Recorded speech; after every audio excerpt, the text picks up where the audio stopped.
Salut les amis, dans cette première vidéo de la série consacrée aux astuces WinDev, je vais vous montrer comment réaliser un compte à rebours comme celui-ci en seulement quelques minutes.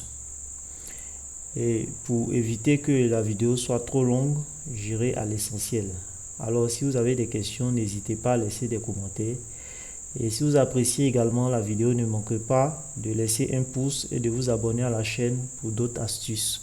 Alors sans plus tarder, on va entamer le processus pour pouvoir réaliser ce fameux compte à rebours. Et comme vous pouvez le constater, j'ai besoin de juste 3 champs pour pouvoir réaliser le compte à rebours. Un champ combo, un champ de saisie et un bouton. Alors on va voir pas à pas les différentes étapes et les différentes utilités des 3 champs que nous allons utiliser dans cette vidéo là. Alors on va commencer par le champ combo. Je vais ouvrir la description en dupliquant tout simplement dessus. Vous pourrez constater que c'est un champ combo qui est tout simple. Il n'est pas rattaché à un fichier de données, tout comme mon champ saisie aussi. Et c'est dans l'intérêt du tutoriel, donc je n'ai pas besoin de rattacher un champ de saisie, mais vous pouvez le faire en associant une liaison. Donc voici comment se présente mon champ combo. Il est tout simple. J'ai mis un contenu initial. Voici les différentes valeurs qui, lorsqu'elles sont sélectionnées, afficheront dans le champ de saisie. Donc il est tout simple, de type test. Lorsqu'on voit son code avec F2, voici le code au niveau de la sélection d'une ligne de notre champ combo.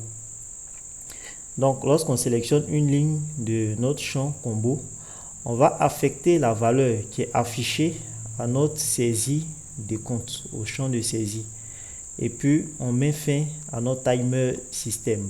Vous verrez pourquoi c'est important de le faire. Donc on va voir tout simplement le code pour le moment. Vous pouvez mettre pause la vidéo et puis regarder les différents codes. Alors le deuxième champ qu'on va voir à présent, c'est le champ de saisie. On va ouvrir également sa description en dupliquant tout simplement dessus, ou aussi en faisant clic droit et description du champ. Donc saisie des comptes, le libellé c'est des comptes, et vous pouvez remarquer que le type cette fois-ci c'est numérique. Donc pour pouvoir réaliser notre test, il faut forcément que le type de notre champ de saisie soit de type numérique. Après, vous pouvez ajouter un max de saisie, comme j'ai fait, avec le petit S à la fin, qui va faire les secondes. Donc, lorsque notre champ, comme vous avez vu tout à l'heure dans la démonstration, lorsque ça décomptait, il y avait S à la fin. Donc, c'est juste un petit suffixe que j'ai ajouté au masque de saisie. Après, bon, le champ également, il est tout simple. Vous pouvez modifier le style comme vous le voulez. Il n'est lié à aucun fichier de données. On va venir maintenant dans son code également. Donc, lorsqu'on ouvre le code de notre champ de saisie, on voit qu'il s'initialise avec la valeur affichée dans le champ combo. Raison pour laquelle tout à l'heure, lorsque c'était ouvert, le champ combo affichait 5 et le champ de saisie des comptes aussi affichait 5. Parce que à l'initialisation du champ de saisie, c'est la valeur affichée de notre combo qui sera affichée dans notre champ de saisie. Donc voici un peu les différents champs, les deux champs de saisie, le champ combo et puis le champ saisie. Maintenant, on va s'intéresser au dernier champ, c'est le champ bouton. Donc, lorsque on va ouvrir le code de notre bouton qui va servir à lancer notre compte à rebours, toujours avec la touche F2, on voit, voici le code de notre bouton. Alors, quand on clique sur le bouton lancer, il y a une condition. Si le champ saisi il est égal à 0, alors on ne fera rien. Et c'est important de mettre cette condition dans la mesure où s'il n'y a pas de condition, ça va décompter en deçà de 0. Donc, on aura moins 1, moins 2, ainsi de suite. Donc, on va limiter, puisque c'est un décompte de temps qu'on veut faire, donc on va limiter notre décompte à 0. Quand on dépasse 0 ou quand on va en dessous de 0, on ne peut plus avancer. Donc, raison pour laquelle on met cette condition-là. Maintenant, si ce n'est pas égal à 0, puisqu'on part d'une valeur qui est supérieure à 0, donc si ce n'est pas égal à 0, alors on exécute notre timer 6.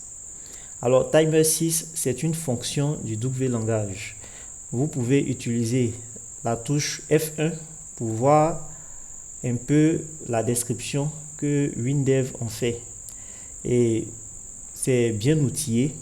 Vous pouvez faire de même avec toutes les fonctions du W langage pour voir un peu la documentation. Qu'est-ce que WinDev dit sur les différentes fonctions. Mais pour le test, on ne va pas faire cet exercice-là. C'est juste la touche F1. On met dessus et on appuie F1 et ça va nous amener à la documentation. Maintenant, voici notre procédure décompte heure. C'est une procédure locale à la fenêtre. Donc, on va ouvrir tout à l'heure le code de cette procédure-là pour que vous puissiez également le voir. Maintenant, on voit ici 100. Mais les 100 ici, ce sont des centièmes de seconde. Alors, 100 centièmes de seconde, ça fait 1 seconde. Donc, on dit à notre procédure que tu vas t'exécuter à chaque 1 seconde. Voilà notre décompte de temps. Et on va affecter une valeur à notre timer 6, qui sera la valeur 1. Donc, voici un peu pour les différents champs et leur contenu. On va voir à présent le code de la procédure. Je me mets dessus et j'appuie F2 pour ouvrir le code de notre procédure. Alors, lorsqu'on ouvre le code de la procédure, c'est tout simple. Voici le code. Saisie des comptes égale à saisie des comptes moins 1. Donc, la valeur qui sera dans notre saisie des comptes, qui est la valeur de notre combo, on va retirer moins 1 à chaque fois à cette valeur-là. C'est pourquoi on voit que ça décroît jusqu'à 0. Et on dit, si notre saisie des comptes est égale à 0, alors fin timer 6. Et la valeur 1 qu'on avait mis dans notre timer 6, la voilà. Donc, on ne va pas mettre la procédure là dans fin timer 6, mais c'est plutôt la valeur de notre timer qu'on va mettre. Donc, la valeur 1, c'est celle qu'on avait affectée à notre timer, si vous vous en souvenez. Et après, on fait une temporisation de également 100 centièmes de seconde, c'est-à-dire 1 seconde. Et pourquoi la temporisation? Sinon, lorsque ça va arriver à 0, ça va fermer automatiquement, puisque c'est ce que j'avais demandé, de fermer la fenêtre. Donc, ça va fermer automatiquement. Mais on veut que ça affiche 0 avant que ça ferme. Raison pour laquelle on fait une temporisation d'1 seconde. Et après, on ferme tout simplement notre fenêtre compte à rebours. Donc, si tout à l'heure, je relance tout de suite le test, vous verrez dans la pratique ce que ça fait. Voici la valeur de notre champ combo qui s'affiche ici. Le max de saisie S. Si je modifie la valeur, je mets 40, ça modifie automatiquement. Si je mets 60, ça modifie automatiquement.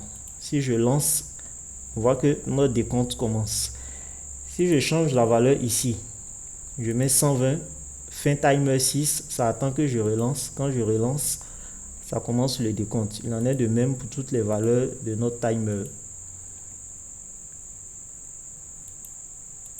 Vous voyez, notre test est très pratique et ça fonctionne bien. Après 0 et ça ferme la fenêtre. Donc, vous voyez que vous pouvez ajouter n'importe quel traitement que vous souhaitez dans votre procédure. Et lorsque la procédure que vous avez indiquée, ça sera égal à 0, alors le traitement que vous souhaitez pourra suivre. Voici un peu comment on peut réaliser un compte à rebours avec WinDev. J'espère que la vidéo vous a été utile. Si vous avez apprécié, comme j'ai dit, n'hésitez pas à laisser un pouce et à vous abonner surtout à la chaîne et partager également la vidéo afin que d'autres personnes puissent en profiter. Merci beaucoup et ciao ciao pour une autre vidéo.